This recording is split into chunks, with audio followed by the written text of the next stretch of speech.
livro de Gênesis. Muitos estavam com saudades, né? Dessa série. Então, para quem não estava aqui no início, só para relembrar, nós estamos fechando hoje o arco, né, de Abraão. E aí você pode dizer, mas Abraão não morreu aqui ainda, como que pode estar fechando o arco de Abraão aqui? Né? Porque nós temos nesse texto aqui o ápice, nós vamos ver isso no texto, o ápice da construção, da saga de Abraão. Então, Gênesis capítulo 22.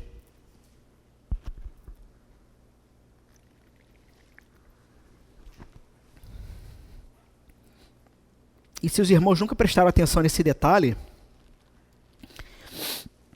este é o último momento que Deus irá falar com Abraão. A partir de Gênesis 23 até sua morte, nós não temos mais esses diálogos de Deus com Abraão, como houve desde o capítulo 12. Então, é um texto muito marcante, muito específico. Eu vou fazer a leitura. Diz o seguinte: depois dessas coisas, pôs Deus Abraão à prova e lhe disse: Abraão, este lhe respondeu: eis-me aqui. Acrescentou Deus: toma teu filho, teu único filho, Isaque, a quem amas, e vai-te à terra de Moriá. Oferece ali um holocausto sobre um dos montes que eu te mostrarei. Levantou-se, pois, Abraão de madrugada, e tendo preparado o seu jumento, tomou consigo 2 de seus servos e a Isaque, seu filho. Rachou lenha para o holocausto e foi para o lugar que Deus lhe havia indicado. Ao terceiro dia, erguendo Abraão os olhos, viu o lugar de longe. Então disse aos seus servos: esperai aqui com o jumento, eu e o rapaz iremos até lá, e havendo adorado, voltaremos para junto de vós. Tomou Abraão a lenha do holocausto e o colocou sobre Isaque, seu filho. Ele, porém, levava nas mãos o fogo e o cutelo. Assim, caminhavam ambos juntos. Quando Isaque disse a Abraão, seu pai: meu pai, respondeu Abraão: eis-me aqui, meu filho. Perguntou-lhe Isaque: eis o fogo e a lenha, mas onde está o cordeiro para o holocausto? Respondeu Abraão: Deus proverá para si, meu filho, o cordeiro para o holocausto. E seguiam ambos juntos. Chegaram ao lugar que Deus lhe havia designado. Ali edificou Abraão um altar, sobre ele dispôs a lenha, amarrou Isaque, seu filho, e o deitou no altar, em cima da lenha. E estendendo a mão, tomou o cutelo para imolar o filho. Mas do céu lhe bradou o anjo do Senhor: Abraão, Abraão. Ele respondeu: eis-me aqui.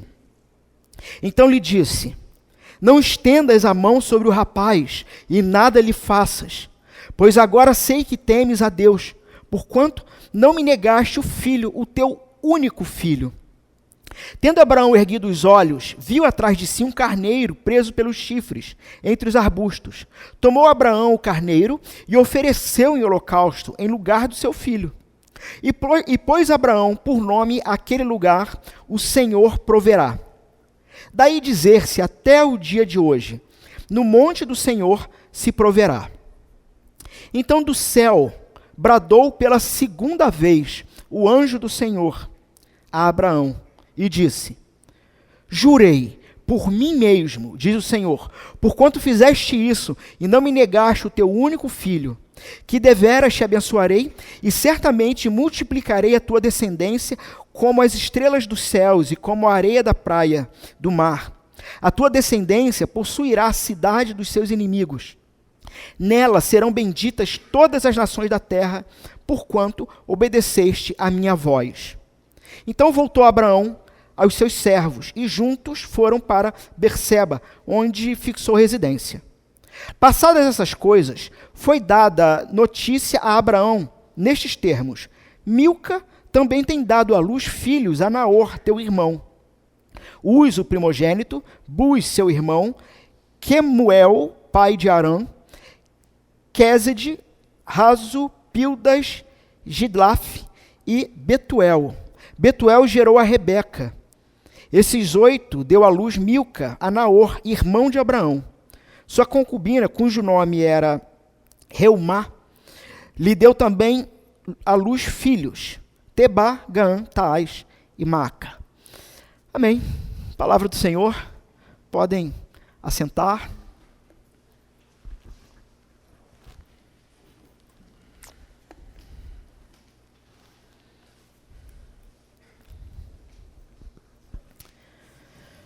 Bom, irmãos, estamos então concluindo, né, a construção de uma saga que, na verdade, se trata, e nós já vimos isso nos outros sermões, né, dos sermões anteriores, dos capítulos anteriores, uma saga que, num primeiro momento, apresenta vários heróis, um desses, que é o que estamos fechando hoje, Abraão, mas uma saga completa que começa em Gênesis 1, que se trata da história da humanidade.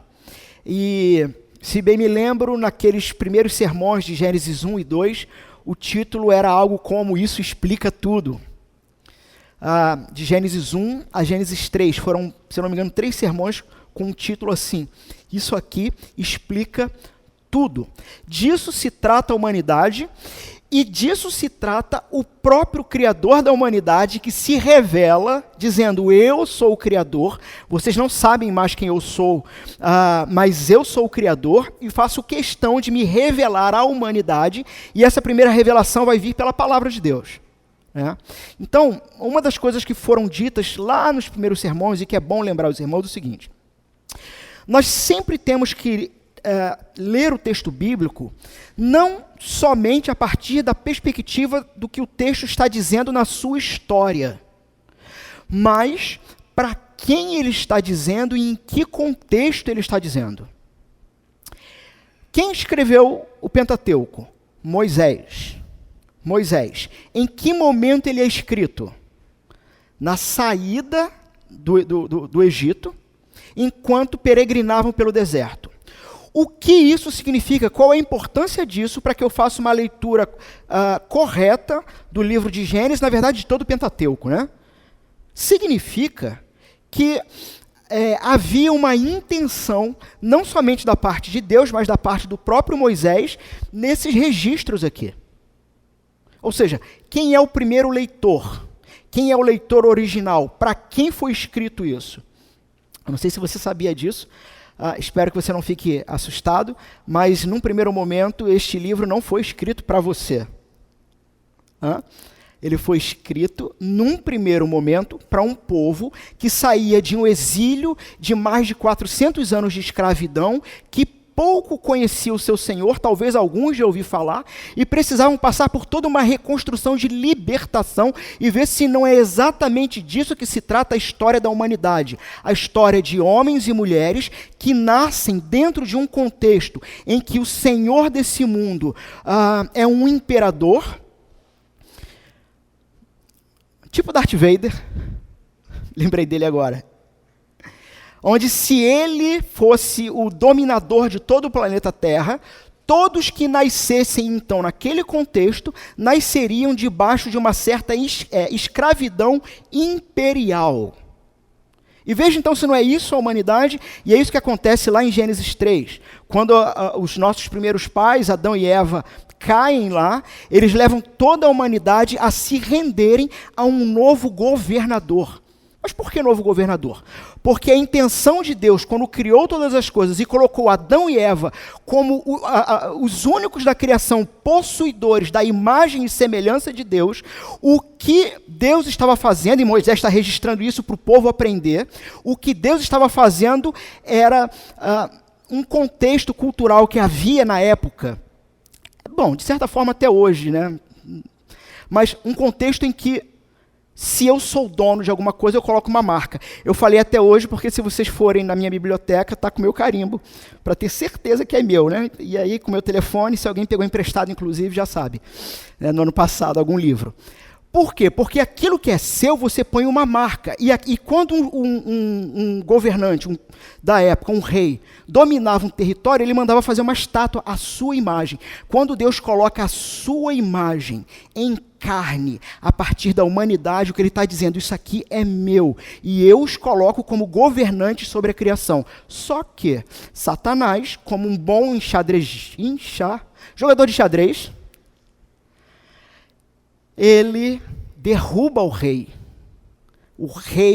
humano da criação, e com isso ele toma para si o governo da criação. E disso se trata, então, a revelação de Deus e o evangelho, que vai se apresentar de maneira completa e perfeita na pessoa do Senhor Jesus Cristo, o Deus encarnado.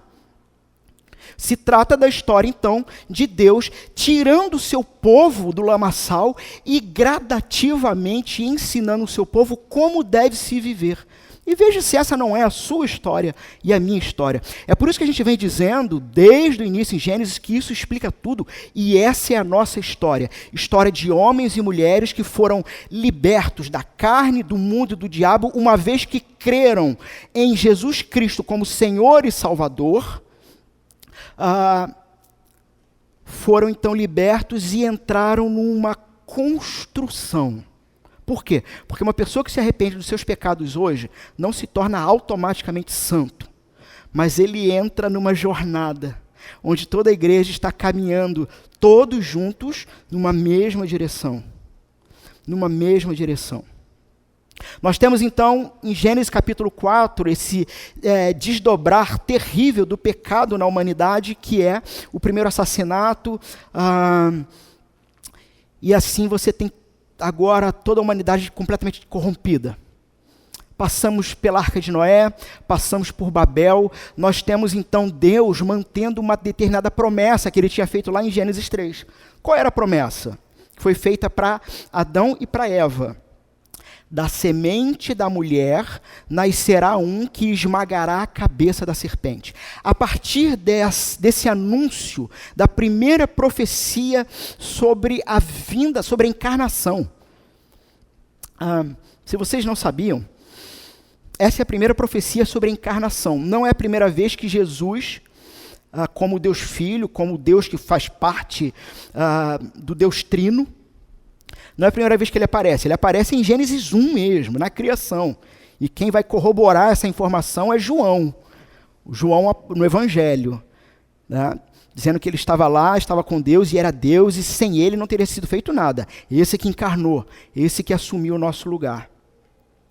Mas o ponto, então, é que você tem agora toda a humanidade perdida. E desde esse anúncio em Gênesis 3, nós temos o que poderíamos chamar de fio de ouro. Alguns teólogos do Antigo Testamento vão nomear assim, um fio de ouro que perpassa todo o Antigo Testamento, onde existe um propósito, Deus providencialmente mantendo o seu povo, mantendo a sua promessa, até a chegada de Cristo. E essa promessa ela começa a tomar corpo e consolidação a partir da história agora de Abraão, porque não vai ser mais de um a um, vai ser com o povo. Deus vai tratar com um povo. Nós temos então a saga de Abraão, uma saga de erros e de acertos, nós vimos muito isso. Em Gênesis 12, ele é chamado para sair da sua terra, sair do meio de seus parentes. E nós temos então agora um desdobramento, ou vários desdobramentos entre Gênesis 12 e Gênesis 22, onde todo mundo tem Abraão como pai da fé, não é? Só que é o evento de Gênesis 22 que definitivamente vai marcar esse título na vida dele. Porque o que nós temos na saga de Abraão, na verdade, é um homem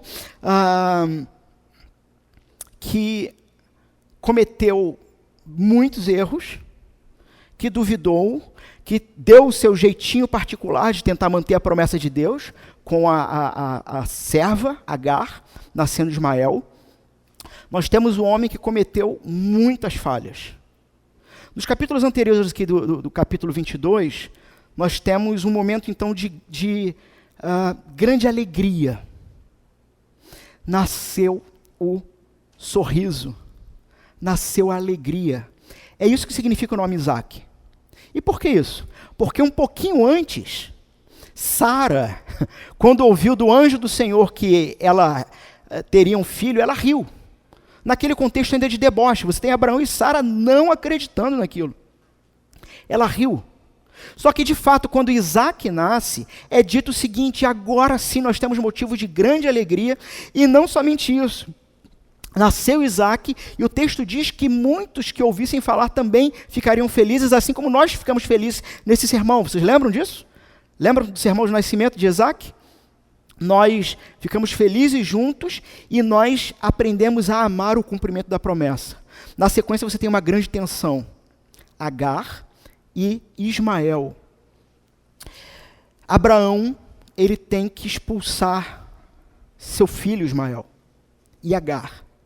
Um momento terrível na vida de Abraão. Muitos não param para pensar, mas nós temos ali uma prova, inclusive uma prova de fé. Eu não sei se vocês vão lembrar dessa aplicação em que a gente está num contexto em que a mortalidade infantil é muito alta. A taxa de mortalidade infantil é muito, muito, muito alta.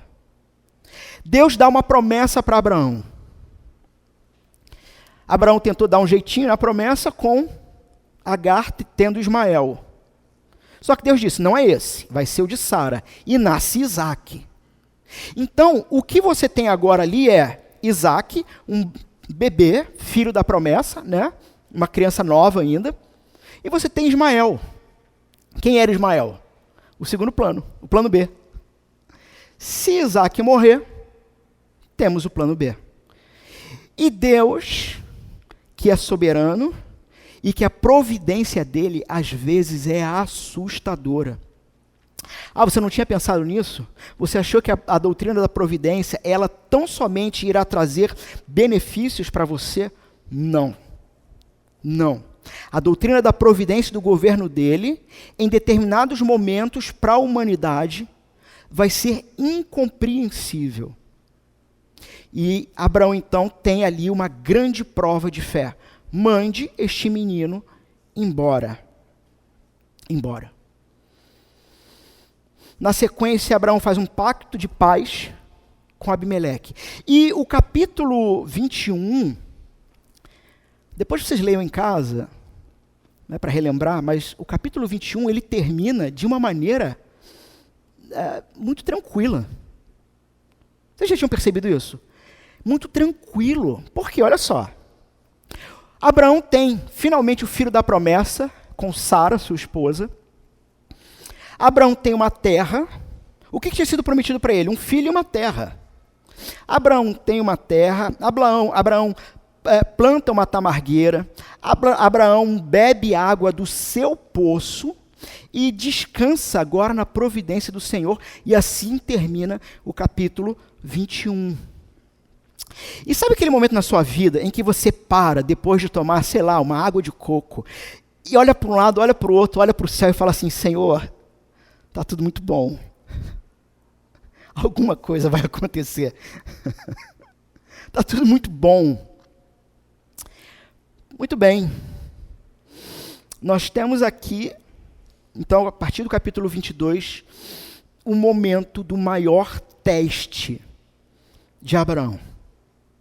E é muito interessante que a narrativa do texto, o ritmo do texto, traz o seu próprio drama.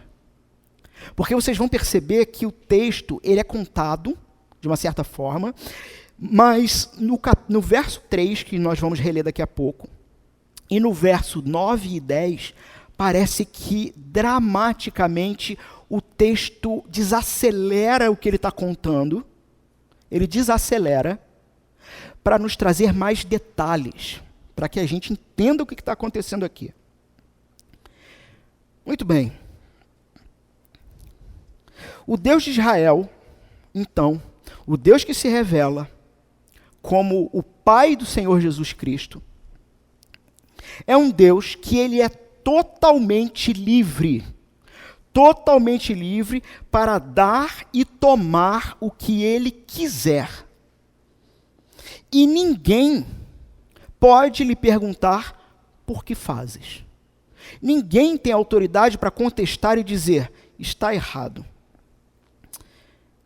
Muito bem, nós já vimos então que os leitores originais aqui eram o povo de Israel que saía do Egito. Tá? Israel ouviu nessa narrativa. Deixa eu falar uma coisa antes. O texto é tenso. Vocês concordam comigo? Você já pensou na possibilidade de Deus te pedir o teu filho? Se você não tem filho, pense se você tivesse um. A questão, e vejam, vocês precisam entender esse ponto. Quando Moisés, o escritor do livro, escreveu isso aqui para o povo de Israel, o povo que estava peregrinando no deserto, ok? Vocês têm que imaginar, então, Israel ouvindo o que Moisés estava escrevendo. Depois dessas coisas, pôs Deus a Abraão à prova e lhe disse, Abraão, este lhe respondeu, eis-me aqui, acrescentou Deus, toma o teu filho, teu único filho Isaque, a quem amas, vai-te à terra de Moriá, oferece ali um holocausto sobre um dos montes, que eu te mostrarei. Quando o povo de Israel ouve até o verso 2, pense por um instante, vocês acham que eles ficaram assustados ou não? O que é que vocês acham?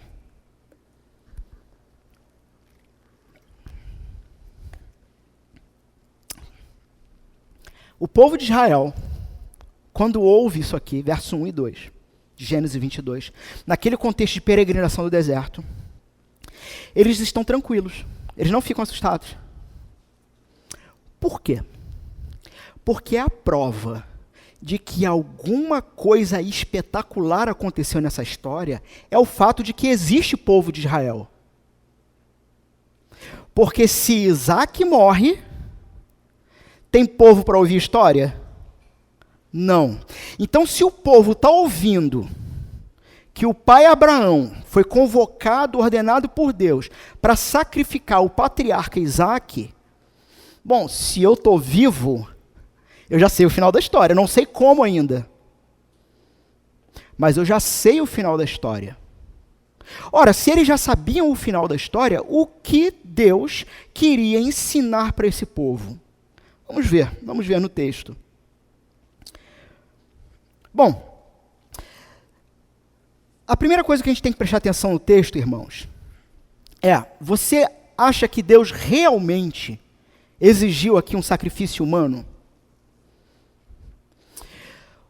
Quando o texto diz, depois dessas coisas, tudo que aconteceu antes, pôs Deus a Abraão à prova, a ideia do texto é a seguinte: um teste será feito a Abraão.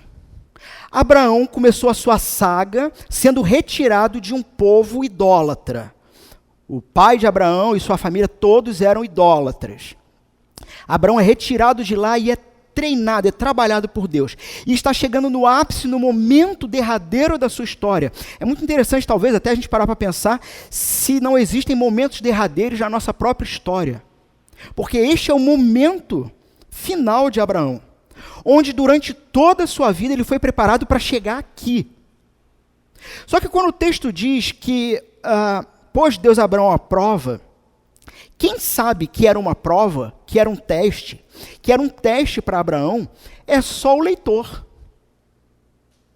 Abraão não sabia que ele estava sendo testado. Abraão não sabia o tamanho e a intensidade do que viria. Abraão não sabia que era um teste. Deus, então, está testando. Quem sabe disso? Moisés. Todos comigo?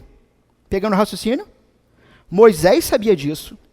O povo de Israel ficou sabendo disso. Então aquela história então que o pai Abraão ia matar nosso pai Isaque, era uma prova de Deus, era um teste. Mas Deus já não sabia? Sabia. Mas lá no final vai dizer Deus, o próprio Deus dizendo, agora sei Como é que ele já sabia? Porque a Bíblia, meus irmãos, a palavra de Deus, ela usa uma coisa que a gente chama de linguagem de acomodação. O que significa isso? Que certas coisas precisam ser reveladas e explicadas para nós humanos sobre Deus de uma forma que a gente entenda. Entenderam? Fez sentido? É como uma criança, é como uma babá que precisa se comunicar e explicar uma coisa para uma criança. Ela fala como uma criança. Muito bem. Então nós temos aqui um teste. Abraão respondeu: eis-me aqui. E aí vem o derradeiro teste de fé. O filho prometido já tinha nascido. Só que Deus aparece agora com uma nova exigência. Com uma nova exigência para a vida de Abraão, e era uma exigência que dificilmente poderia ser antecipada. Sabe, assim, peraí, o Senhor chamou Abraão, trabalhou a vida de Abraão, trabalhou a vida de Sara, Abraão passou por guerras e venceu, Abraão pecou e ainda assim foi preservado por Deus, foi perdoado por Deus, Abraão intercedeu por Ló, pelo seu sobrinho Ló. Finalmente lhe vem o filho da descendência, e agora Deus simplesmente diz, traga ele para mim em holocausto. Irmãos, o nosso Deus, ele não é previsível.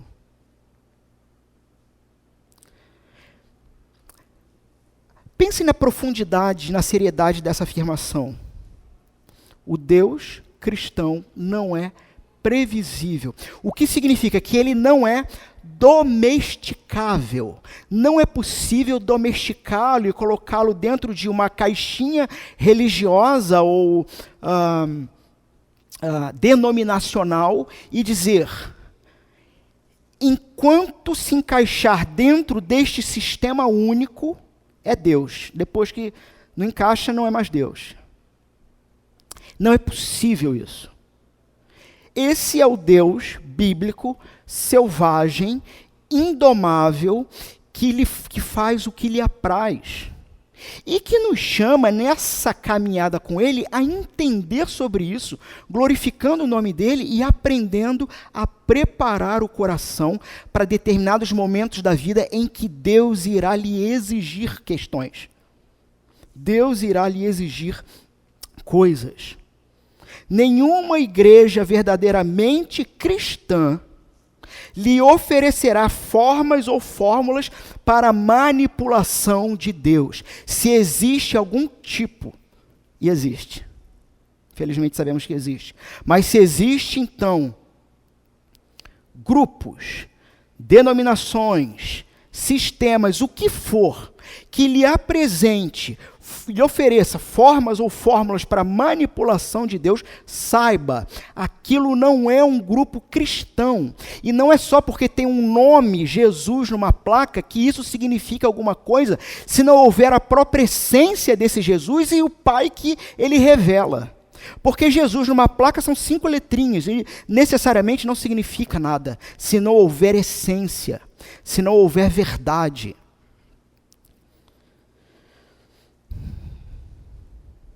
Sabe, 10 passos para isso, 8 maneiras para aquilo, 15 correntes para tal coisa. Um copo de água com sal grosso.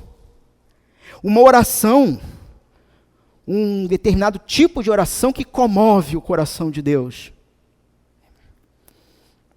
Eu já brinquei aqui uma vez, né? Parece que existem certas construções religiosas que fazem de Deus uma grande borboleta, fada madrinha, não é?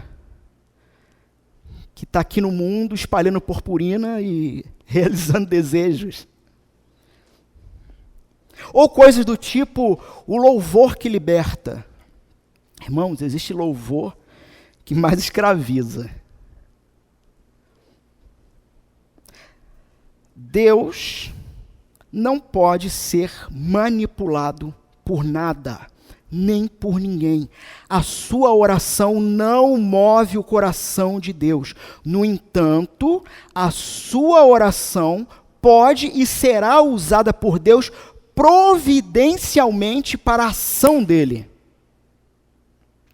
Um ponto interessante que eu lembrei agora, eu me lembro, alguns meses atrás, estávamos na nossa reunião da mesa administrativa e, num determinado horário, alguém mandou lá no grupo um pedido de oração.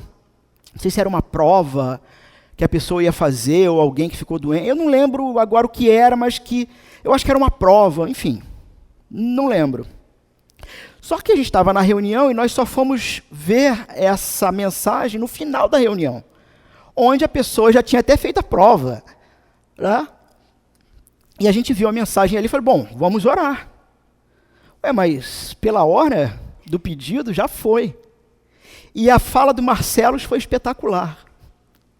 Deus é um Deus de providência que pode agir. É meio de volta para o futuro que ele falou, tá? Eu vou tentar replicar. Que pode agir no passado, porque sabe que amanhã, no futuro, você estaria intercedendo por aquilo, sem nem saber que ele já tinha agido.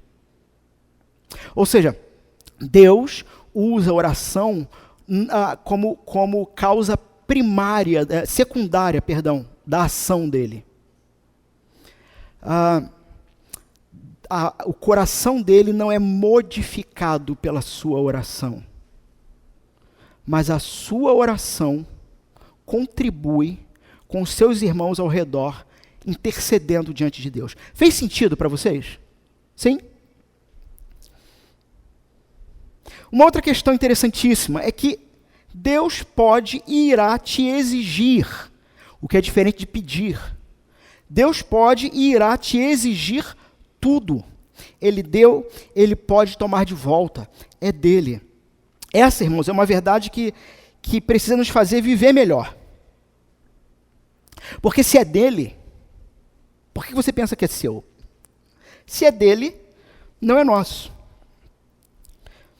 Pensem, por exemplo, por que eu tenho que ser responsável em como gasto meu dinheiro durante o mês? Biblicamente, você já pensou sobre isso?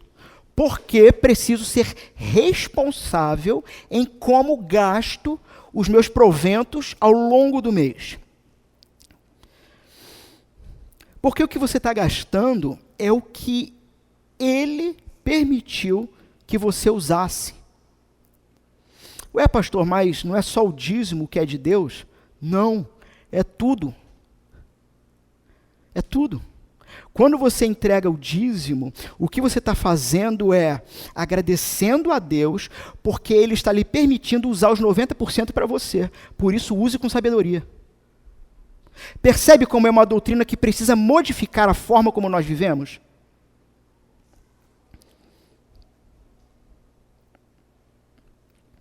Seus filhos não são seus, sua casa não é sua, seu carro não é seu, o seu fôlego, o fôlego de vida, a sua saúde, a saúde que você carrega, não são seus. E em algum momento, irmãos, eu não sei se vocês já pararam para pensar nisso, e eu estou quase que dando seguimento ao sermão de domingo passado aqui, mas em algum momento, Deus vai requerer algumas coisas de volta. Deus pode tomar sua saúde de volta. O que a gente precisa fazer é aprender hoje a treinar o nosso coração para reagir corretamente quando Deus pegar de volta o que é dele. A tua vida, a de outros ao seu redor podem ser pedidos de volta. Sabe? A vida do seu esposo, a vida do seu marido, a vida dos seus filhos. Como reagir a isso? Se não houver coração e fé consolidados num Deus que é soberano, que é providenciador e que também é amor, você vai enlouquecer com isso. Você pode enlouquecer com um pedido desse, com uma exigência dessa de volta. Seus pais, pelo menos essa é a regra natural, não é? Essa é a via mais natural. Em algum momento, irmãos, seus pais serão requeridos por Deus.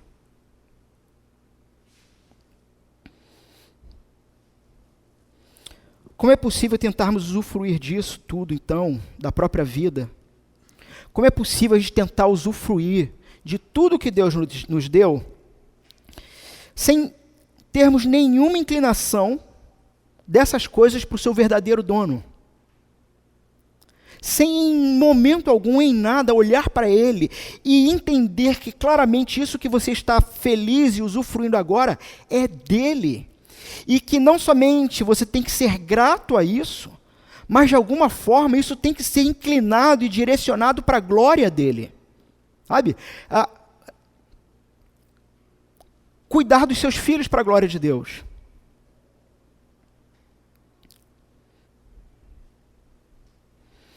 Se o relacionamento com Deus é mediante graça, se é Ele quem faz tudo que é necessário para que você esteja em paz com Ele, se tudo provém dele, então não existe um contrato de mão dupla, sabe? Do tipo, Deus faz a sua parte, eu faço a minha parte, e agora Ele não pode me cobrar mais nada, porque eu já fiz minha parte. Não existe a sua parte, Ele faz tudo. Inclusive a boa obra que você faz, que você pratica, já foi preparada por Ele de antemão para que você praticasse. A própria boa obra é dele. Tudo é dele. Se tudo é dele, Ele pode exigir tudo.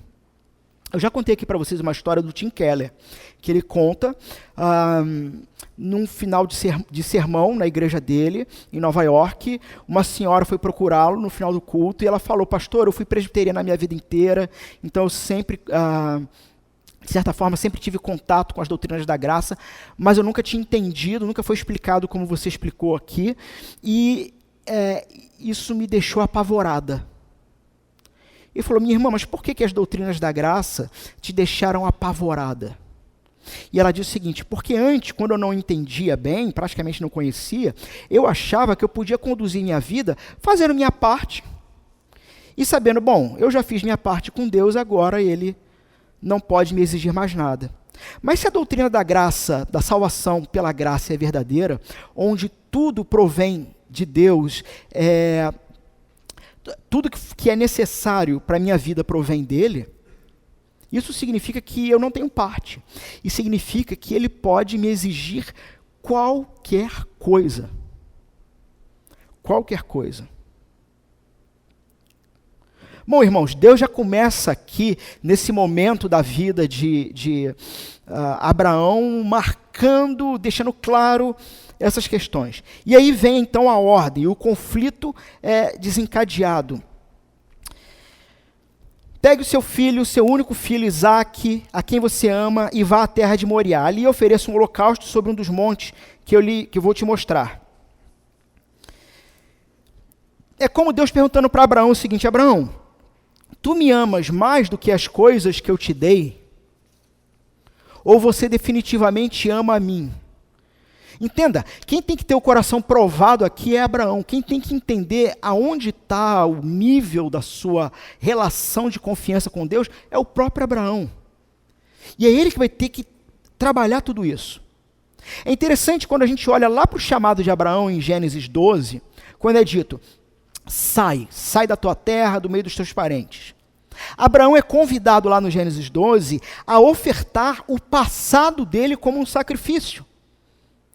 A entregar a Deus sua terra natal, a entregar a Deus sua família, a entregar a Deus a casa dos seus pais, a sacrificar a Deus todo o seu passado para receber as ricas promessas de Deus para frente, dali para frente. E agora em Gênesis 22, nós temos um outro passo.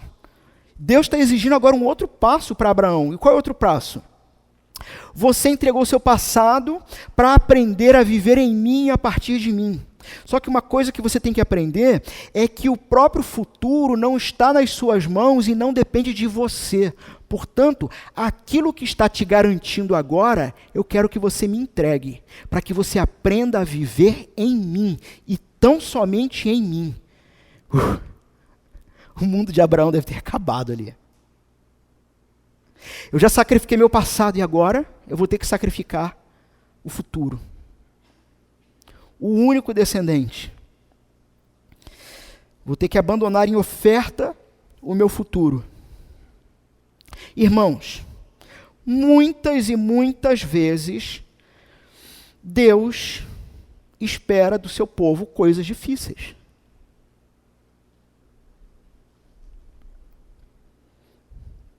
Se te falaram que ser cristão é tarefa fácil, te enganaram.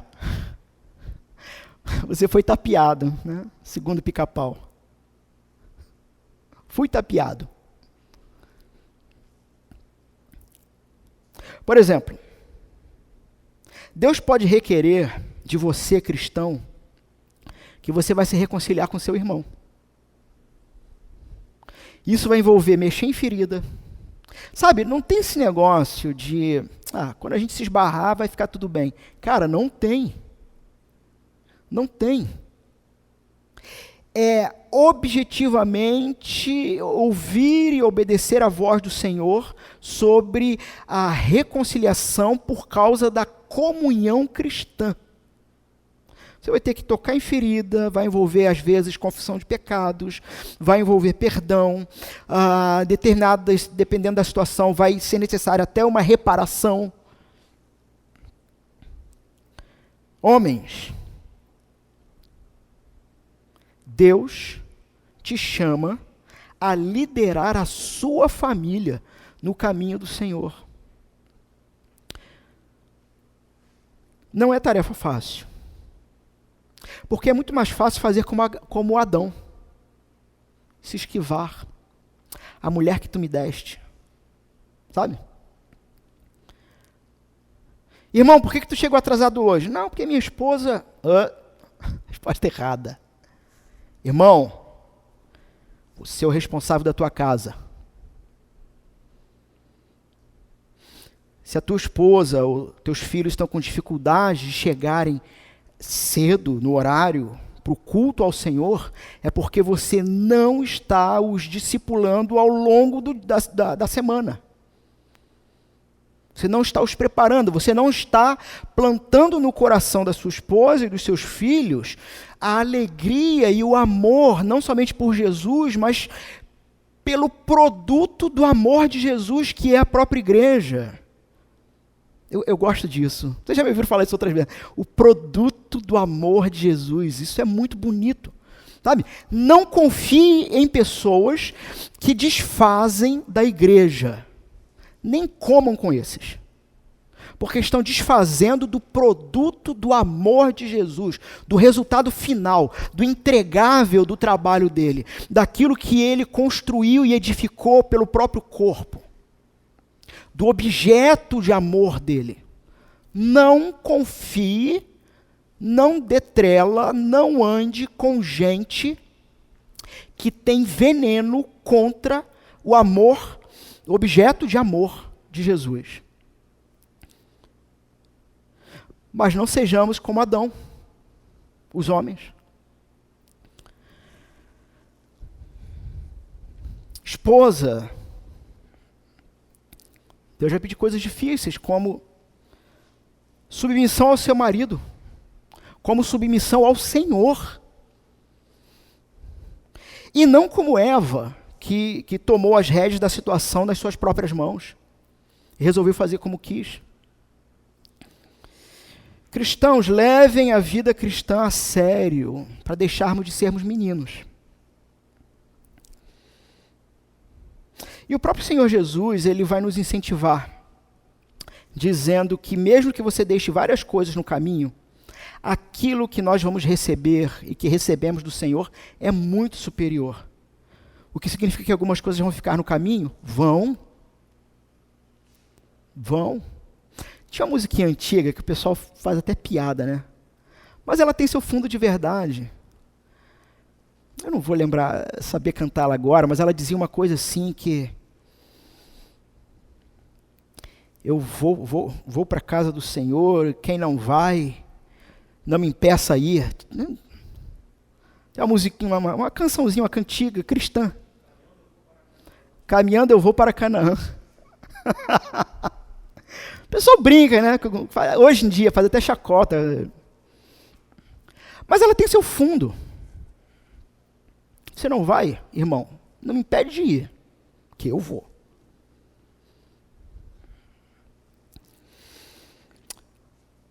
O Senhor nos incentivou, lá em Mateus 19, quando ele diz: e todo aquele que tiver deixado casas, irmãos, irmãs, pai, mãe, filhos ou campos por causa do meu nome, receberá muitas vezes mais e herdará a vida eterna. O nosso Deus é um Deus que espera do seu povo coisas difíceis. A tensão então vai crescer, a partir do verso 3 até o verso 8. Na manhã seguinte, Abraão levantou-se de madrugada e, tendo preparado o seu jumento, levou consigo 2 dos seus servos e Isaque, o seu filho.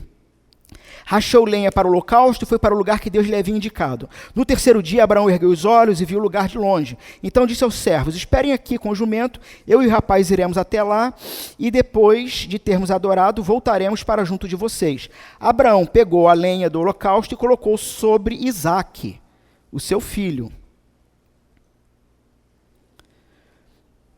Ele, por sua vez, levava nas mãos o fogo e a faca. Assim os dois caminharam juntos. Bom, irmãos, Isaque aqui, não é possível saber exatamente qual era a idade dele.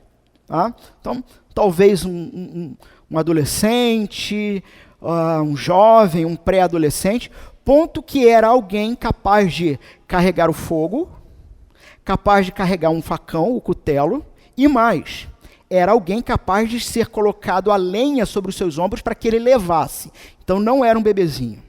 O que nós temos aqui é um jovem, então, com o seu pai, caminhando. E o que Deus exigiu? Um holocausto. O que é um holocausto? Irmãos, um holocausto é uma oferta para ser consumida pelo fogo. O que significa isso? Que Isaque, ele seria amarrado, ele seria morto com o cutelo, com o facão, e depois queimado. E depois queimado como aroma agradável ao Senhor. Isso é o holocausto. Essa é a oferta de holocausto. O texto diz então que Abraão ele não hesita. Ele simplesmente vai. Como eu havia dito, o apogeu da odisseia espiritual de Abraão está aqui. Enquanto ele duvidou em boa parte da sua jornada, o que nós temos agora é um homem que ele viu o cumprimento da promessa e entende que Deus sabe o que está fazendo. Quando você olha para esse mesmo homem, alguns capítulos atrás, esse é o homem que se escondia atrás de uma mulher, que se escondeu atrás da mulher dele, 2 vezes pelo menos. Era um sujeito medroso, covarde e mentiroso.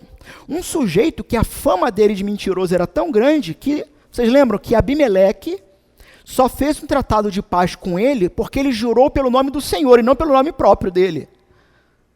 Porque o sujeito era mentiroso. Temos que ser como Abraão. Mentiroso? Covarde? Medroso? Irmãos, existe uma tendência a olharmos para vários textos, e textos como esse, e nos colocarmos no lugar do herói da saga. Seja como Davi, seja como Abraão, seja como Elias, sei lá. No entanto, o objetivo da palavra de Deus nunca é o foco no próprio personagem. Mas quem é esse personagem e quem modificou a vida desse personagem?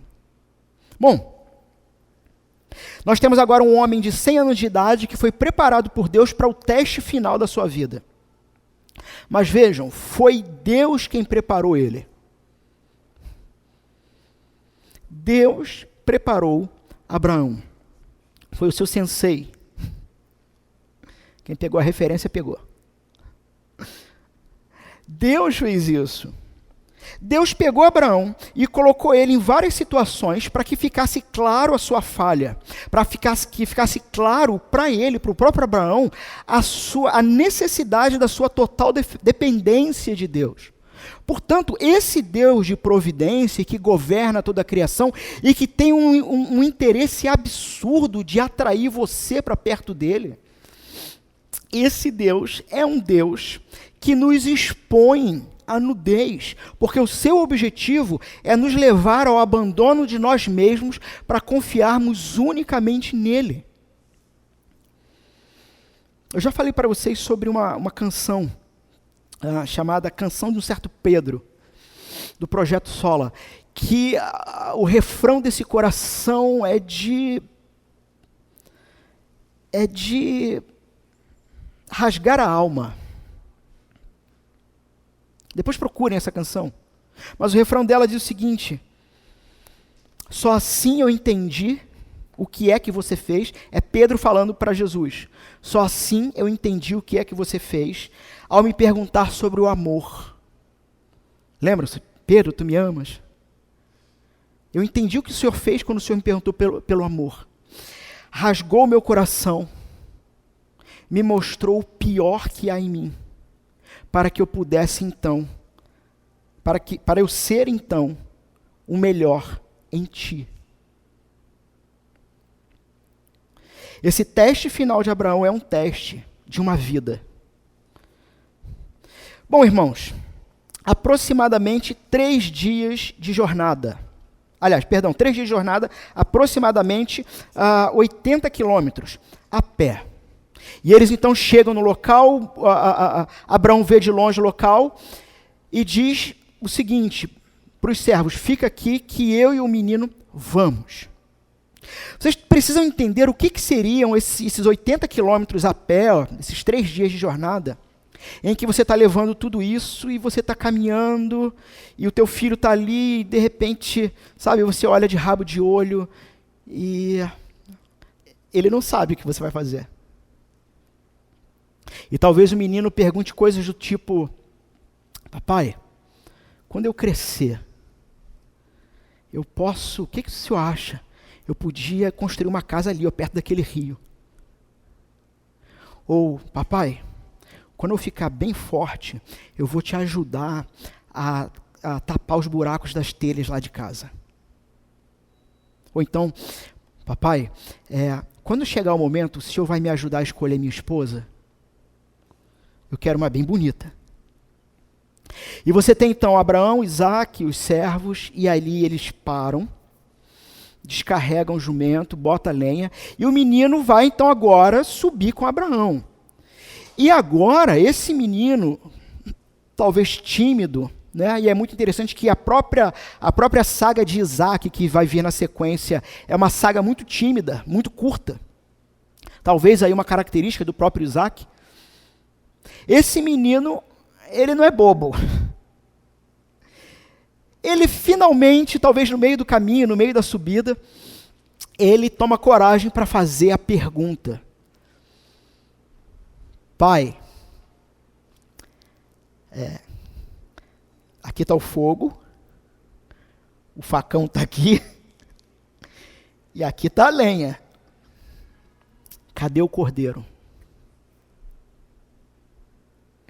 Cadê o sacrifício? Abraão, então, dá uma resposta, num primeiro momento, enigmática. Deus proverá para si, meu filho, o cordeiro para o holocausto. Alguém poderia pensar assim: foi uma tática de Abraão, porque o menino não era um neném. Né? Só que nós já temos uma interpretação autorizada desse texto. Inclusive, nós lemos a interpretação autorizada desse texto na liturgia de hoje. Hebreus capítulo 11, verso 17 a 19, que diz o seguinte: pela fé, Abraão, quando posto à prova, ofereceu Isaque. Aquele que acolheu as promessas de Deus estava a ponto de sacrificar o seu único filho, do qual havia sido dito: a sua descendência virá por meio de Isaque. Abraão considerou que Deus era poderoso até para ressuscitar Isaque dentre os mortos, de onde também, figuradamente, foi o que aconteceu mesmo. Bom, Abraão não sabia como, mas Abraão chegou num estado de relacionamento com Deus que ele disse o seguinte: bom, o Senhor sabe o que está fazendo. Ele é o menino da promessa. Quando os servos, ele fala para os servos: olha, a gente vai lá em cima adorar e nós dois voltamos. O texto no hebraico, ele dá uma ênfase aqui. Nós dois vamos voltar. Nós dois vamos voltar. E a interpretação autorizada é essa. Abraão cria que, de alguma forma, Deus traria à vida a promessa feita.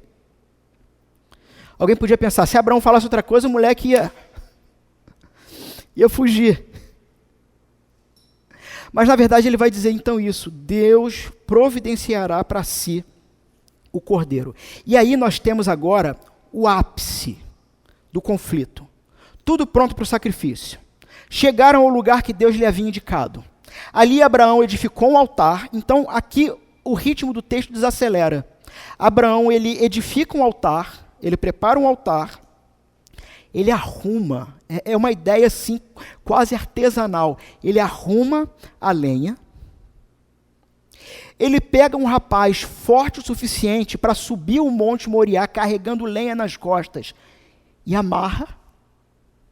E o mais interessante é que Isaque não se debate. Isaque não nega, Isaque não luta, Isaque não foge. Ele amarra o seu filho, deita no altar em cima da lenha, estendendo a mão, pega a faca para sacrificar o seu filho. E, irmãos, nós temos aqui nessa cena, nessa poderosa cena, o próprio Evangelho. Como eu falei, nós temos a tendência de olharmos para os personagens principais das sagas e tentar nos vermos neles, né? Nos seus erros, nos seus acertos. Quantas vezes você tentou se colocar no lugar de Abraão aqui? Enquanto nós líamos e explicávamos. Várias vezes, eu imagino. Até eu mesmo os incentivei a isso. No entanto, com quem o leitor original deveria se identificar ao ouvir sobre essa história? A resposta será a mesma resposta para mim e para você. Com quem nós, hoje, ano de 2022, temos que aprender a nos identificar nessa história? Não é com Abraão, mas com Isaque.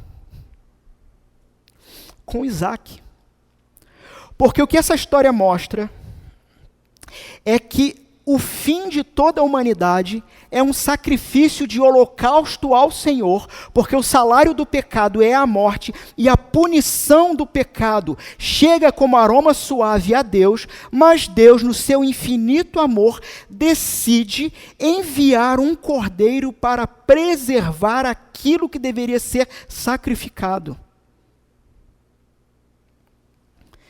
E o que nos faz lembrar de textos como João Batista, quando talvez com os lábios trêmulos, olha para Jesus se aproximando e anuncia: é Ele. Eis o Cordeiro de Deus que tira o pecado do mundo. É o povo de Israel que está no deserto, passando por grande provação e ouvindo dessa história de um Deus que é provedor e que governa toda a história, de que eles estão ali vivos e irão ser vitoriosos ainda, porque vai vir as promessas depois desse ato aqui, eles vão ser vitoriosos, porque eles já foram preservados lá atrás no Monte Moriá. E uma coisa interessantíssima é que o nome em hebraico para providência e Moriá, o som é muito parecido. Muito parecido.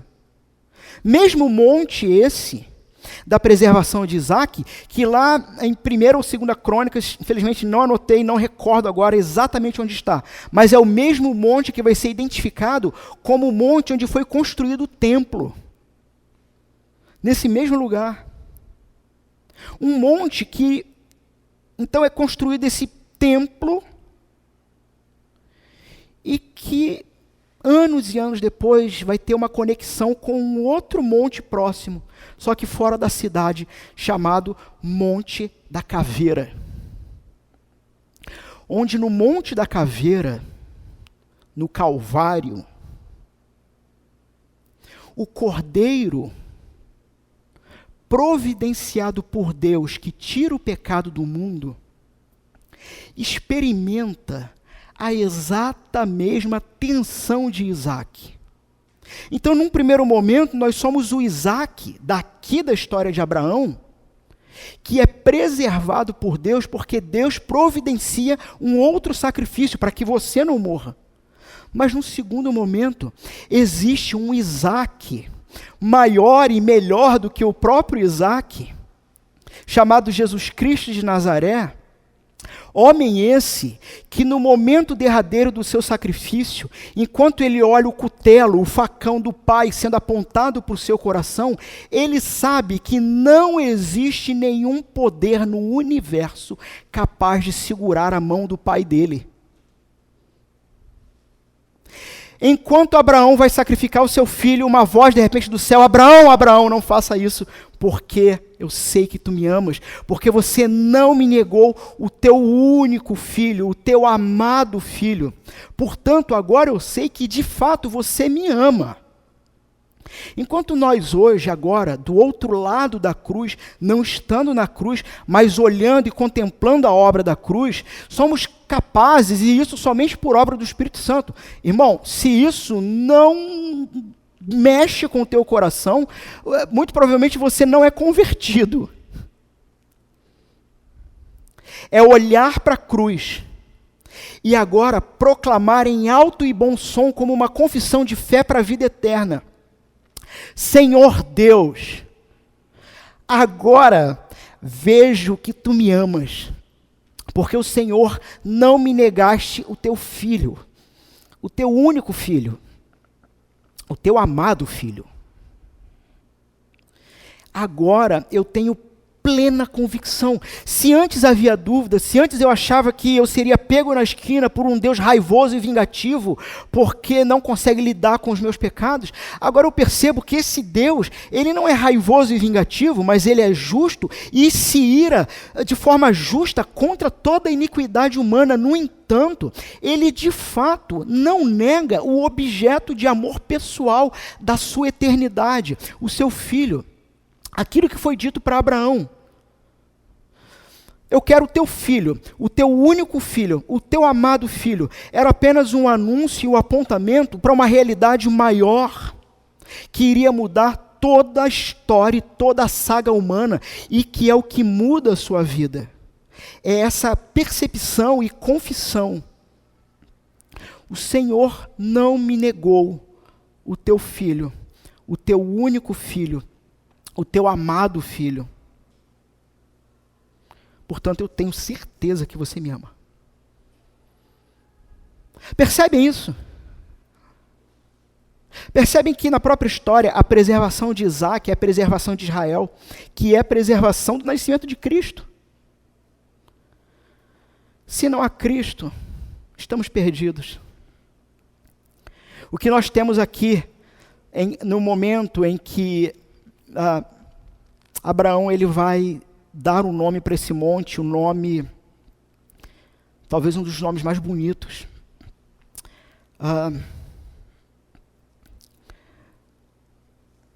Verso 14, Abraão deu àquele lugar o nome de o Senhor proverá. O Senhor proverá para si o seu cordeiro que te substitui num holocausto. Ele chama o monte de Jeová Jireh, Deus da providência. A gente encontra por aí uns bobos usando esse termo e dizendo: Jeová Jireh, Deus vai me dar um carro. É um bobão. Não é disso que se trata a fé. Não é disso que se trata a construção da vida, a partir de um Deus que provê. E provê a partir de vida nova em Cristo Jesus. E a partir disso, então, vem as bênçãos da aliança. Certamente abençoarei e multiplicarei a sua descendência como as estrelas do céu. E toda aliança que tinha sido feita com Abraão e que foi se desdobrando ao longo da história de Abraão, agora no verso 17, a bênção da aliança, ela é remetida agora não mais a Abraão, mas à semente que foi preservada pelo Cordeiro. Abençoarei e multipliquei a sua descendência, o menino. A partir do menino, como as estrelas do céu, como a areia que está na praia do mar, a sua descendência, o menino, tomará posse das cidades dos seus inimigos. Na sua descendência, a semente, o menino, serão benditas todas as nações da terra, porque você obedeceu à voz do Senhor. Abraão volta para onde estava com seus servos, cumprindo aquilo que foi dito, que ele voltaria com o menino e vai para Berseba fixar residência. E nós temos no desdobramento da história agora um nome novo que aparece, Rebeca, né? Que há de ser a esposa. Que veremos isso num próximo sermão daqui a um ano, se Deus quiser. Mas o ponto dessa história que nós precisamos marcar é o seguinte: vida cristã não se trata de purpurina e balões, mas se trata da fé em algo que é violento, em algo que é duro e doloroso, sabe? Hoje nós falamos assim, Jesus morreu por você, ou Jesus morreu por mim. E a gente não tem a clareza do peso disso. A gente fala isso como também se dissesse assim, hoje eu tomei um sorvete de morango muito gostoso. Percebe? A nossa salvação provém de um Deus que da eternidade olhou para nós e decidiu nos salvar.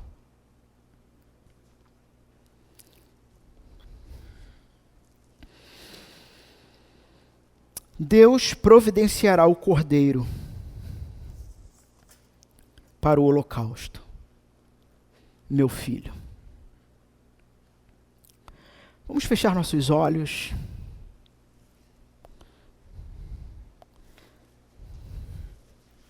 Vamos ter um momento de silêncio, de reflexão.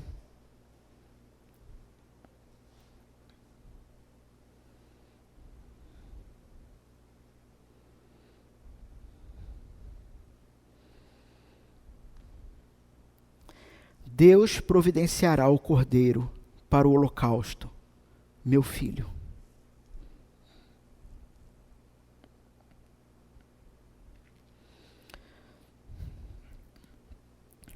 Gostaria de pedir ao Arnaldo que nos conduzisse num momento de oração, também nos preparando para a mesa do Senhor.